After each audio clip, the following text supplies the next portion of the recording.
যে পুরুষ নারীর বিশ্বাস নিয়ে খেলেও নিজেকে খুব দামি মনে করে, সে পুরুষ হচ্ছে সেই চার্জার যার সব কিছু আছে, যার তার লম্বা কিন্তু কোনো ফোনে সে চার্জ দিতে পারে না। ঠিক কিনা বলেন?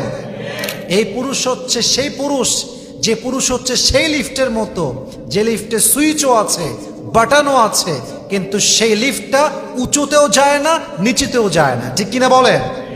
এরকম পুরুষের কোনো মূল্য নাই। অতএব পৃথিবীতে হাজারো এমন নারী আছে যে নারীর সম্মান একজন পুরুষ নষ্ট করে দিয়েছে, যে নারীর ইজ্জত একজন পুরুষ নষ্ট করে দিয়েছে, যে নারীর বিশ্বাস একজন পুরুষ পরিপূর্ণ শেষ করে দিয়েছে। চাইলে সেই নারী রিভেঞ্জ নিতে পারে, চাইলে সেই নারীর প্রতিশোধ নিয়ে ওই পুরুষটাকে পাল্টা আঘাত করতে পারে। কিন্তু হাজারো নারী, হাজারো স্ত্রী সে পুরুষকে ক্ষমা করে দিয়েছে জাস্ট আল্লাহর দিকে তাকিয়ে। সুবহানাল্লাহ পড়বেন।